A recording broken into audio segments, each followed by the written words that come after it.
विद्यार्थियों, आप पढ़ रहे थे शब्द रूपाणी और इसके अंतर्गत पहले भाग में आपने पिछली कक्षाओं में क्या आपने पढ़ा है शब्द रूपों के विषय में वो जाना, और दूसरे भाग में आपने जाना ऋकारांत जो स्त्रीलिंग शब्द है, मातृ और स्वस्त्री शब्द, वो आपने पढ़ा। ठीक है ना। और आपने अच्छे से लिखा भी होगा, अभ्यास भी किया होगा, और इसके साथ ही जो प्रश्न देके गया था मैं 2 प्रश्न, उनको भी आपने सही कर लिया होगा। तो आइए विद्यार्थियों, उनके उत्तर की जांच करते हैं, जानते हैं कि आपने क्या लिखा है। ठीक है। और उसके बाद हम पढ़ेंगे शब्द रूपाणी भाग 3 में नकारांत पुल्लिंग, अर्थात नकारांत पुल्लिंग शब्द। ठीक है ना, नकारांत पुल्लिंग शब्द।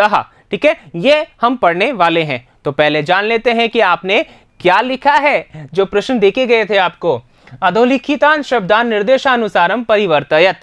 ठीक है।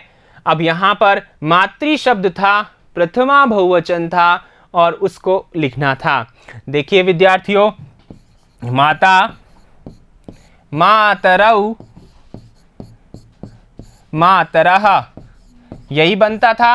और आपसे पूछा है क्या प्रथमा का बहुवचन, तो मातरः आपका उत्तर हो गया। ठीक है ना, आ गई बात समझ में। मैंने कहा था इसी प्रकार से वो आपसे पूछेगा, शब्द दे देगा और कोष्टक में दे देगा कि फला विभक्ति का फला वचन लिखो। ठीक है, आ गई बात समझ में। अब देखिए स्वस्त्री शब्द है आपके पास में और द्वितीय बहुवचन है, तो द्वितीय में रूप क्या बनता है? स्वसारम,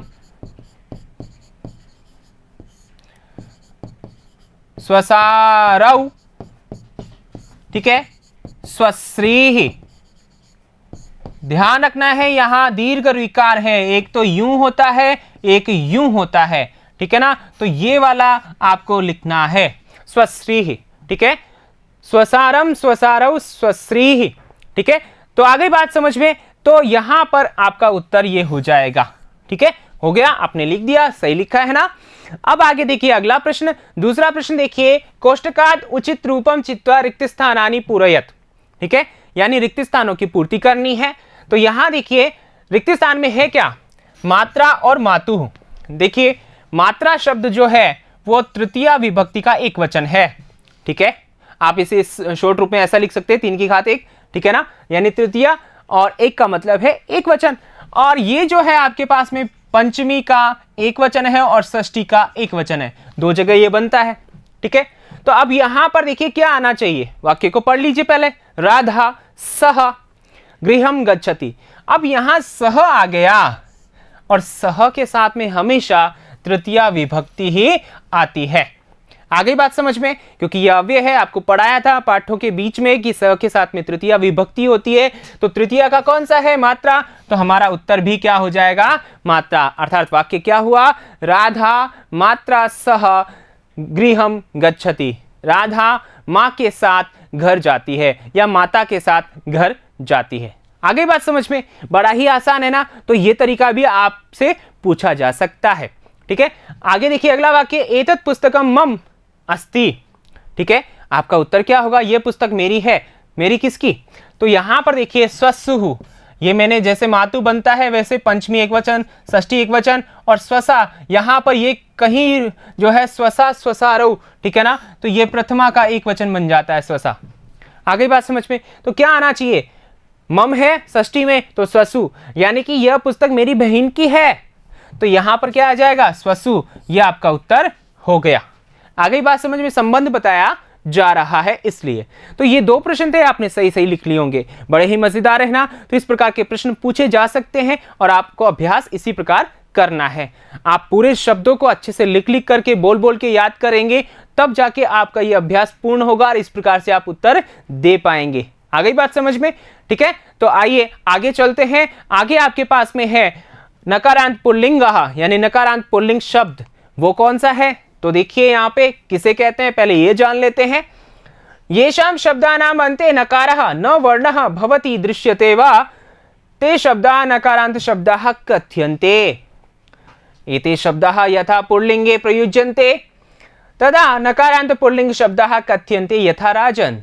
ठीक है, सीधा सा है, जिन शब्दों के अंत में नकारः न वर्ण, नकारः का मतलब न वर्ण, भवति दृश्यते वा होता है या दिखाई देता है, वे शब्द नकारांत शब्द कहलाते हैं।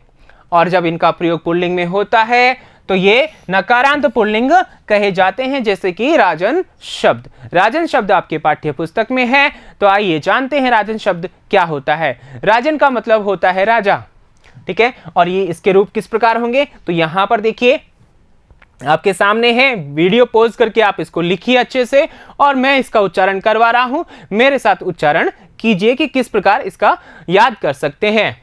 देखिए, राजा, राजानौ, राजानः, प्रथमा, ठीक है। ध्यान से देखिएगा और सुनिएगा। राजा, राजानौ, राजानः, प्रथमा, राजानम, राजानौ, राज्यः, ठीक है ना, द्वितीया। ध्यान रखना, यहां राज्य, ठीक है, राज्य।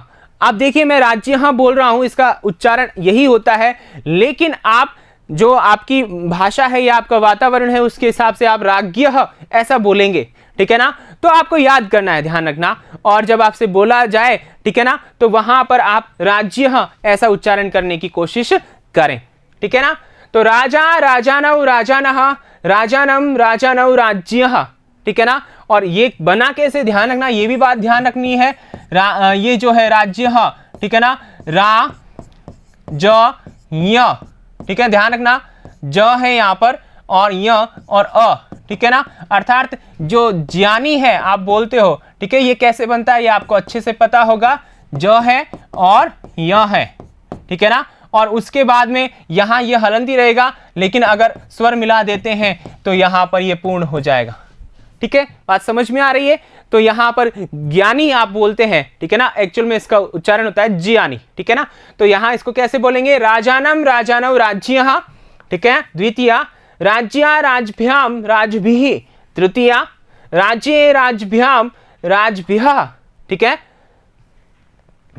चतुर्थी। वापस से देखिए, राज्या, राजभ्याम, ठीक है ना, राजभिः, तृतीया, राज्ये, राजभ्याम, राजभ्यः, ठीक है, चतुर्थी, राज्यः, राजभ्याम, राजभ्यः, पंचमी, राज्यः, राज्योः, राज्याम, षष्ठी, ठीक है। अब यहां सप्तमी में देखिए, राज्य, राजनी, दोनों रूप बनते हैं, दो रूप बनते हैं, ध्यान रखना। तो यहां पर संभावना बनती है कि प्रश्न पूछा जाए यहां से, ठीक है ना, क्योंकि दो दो रूप बनते हैं तो कंफ्यूजन होने की स्थिति होती है। तो बच्चे को गुमराह करने के लिए कभी कभी ऐसा पूछा जाता है, लेकिन आप अच्छे बच्चे हैं, गुमराह नहीं होंगे, आप अच्छे से याद करेंगे। तो राज्य, राजनी, राज्यों, राजसु, ठीक है, ये क्या है, सप्तमी, हे राजन, हे राजानौ, हे राजानः, संबोधनम। आ गई बात समझ में। आप ऐसे भी याद कर सकते हो, राजा, राजानम, राज्य, राज्य, राज्यः, राज्यः, ठीक है, राज्य, राजनी, ठीक है।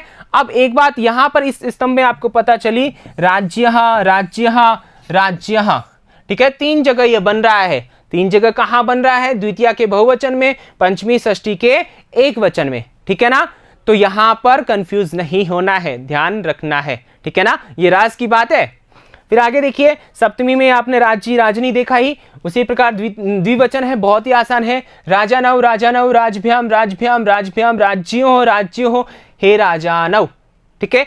आगे बात समझ में। बहुवचन में देखिए, राजानः, राज्यः, राजभिः, राजभ्यः, राजभ्यः, राज्याम, राजसु, हे राजानः, ठीक है। तो इस प्रकार ये राजन शब्द हो गए।